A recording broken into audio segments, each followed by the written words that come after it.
Бізде 7-ші сабақ возражение. Ол дегеніміз клиенттер возражение айтады негізі. Адамдар болады ондай айтатын.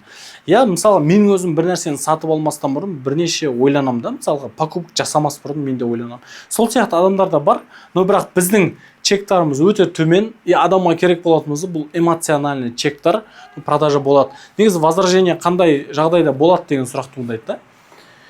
Возражение сіз егерде бойын дұрыстап ашып жаппасаңыз, презентацияңыз нашар болса, онда в основном сізде возражениелер болып жатады. Боль ашып жабуда сізде қателік көп болатын болса, презентацияда қателік көп болатын болса, сізде возражение болады. Ол ойланам, қымбат екен, кейін хабарласам, арзан таптым, дәрігерге қаралып алайын. Оның барлығы сізден қашудың амалы.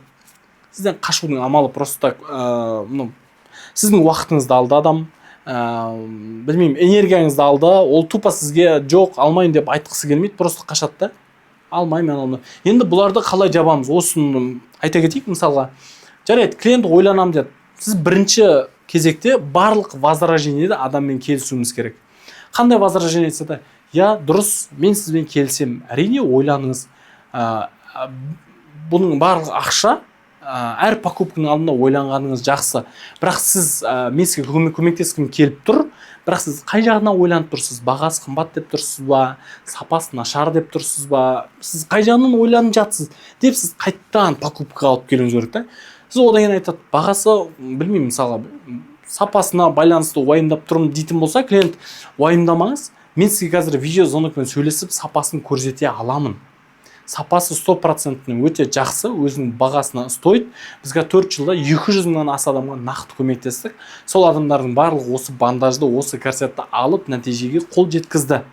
Деп дальше возражение жабасыз, дальше оны аша алуыңыз керек та. Сіз мысалға клиент қымбат екен деп айтса, мысалы қымбат па, бағасына ойланып тұрмын дейтін болса, сіздің жағдайыңызды қарап тұрмын, сізде грыжа уже алып таққаныңыз жақсы, тағуыңыз керексіз сіз.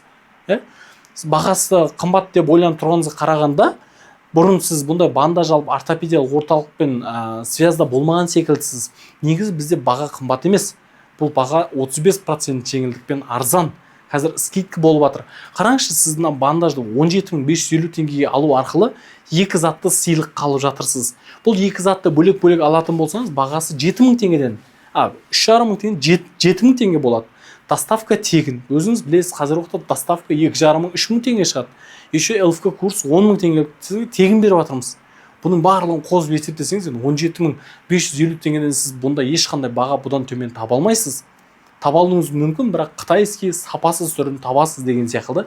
Сіз возражениесін жабуыңыз керек. Ойланам, қымбат екен десе. Кейін хабарласам десе, клиент жақсы. Қашан хабарлассаңыз, мысалы мынандай ғой, клиентке сіз мына күні хабарласыңыз, онда маған деп өзіне лақтырмаңыз ешқашан. Клиент кейін хабарласам десе, жақсы, онда мен сізді осы акцияға тіркеп қояйын. Мен сізге қашан хабарлассам ыңғайлы. Біреумен ақылдасасыз ба, не жағдайсыз деді, тағы да возражениесін ашып кетуіңіз керек ары қарап. Немесе сізге бүгінгі акциямен егерде бағасы ұнап тұрса, қымбат емес болып тұрса, бұрын жасап қойсаңыз болады. 1000 теңге, 2000 теңге осы акциямен мен сізді тіркеп қоям дейтін боласыз.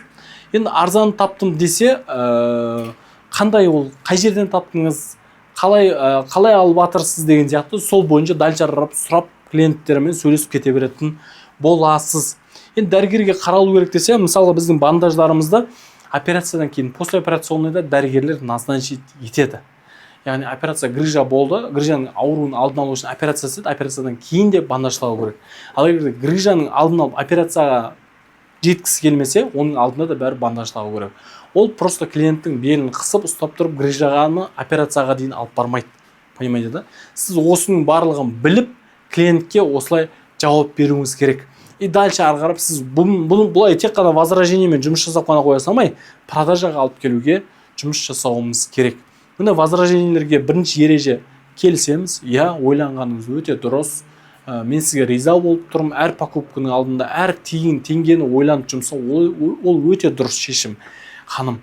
Бірақ қай жағынан ойланып тұрсыз, осы жағын айтсаңыз, бағасы қымбат болып тұр ма, сапасы жағынан ойланып тұрсыз ба деп, сіз өзіңіздің дальше клиентпен сөйлесудің қамын жасауыңыз керек. Осымен бүгінгі возражение сабағы аяқталды. Көп рахмет.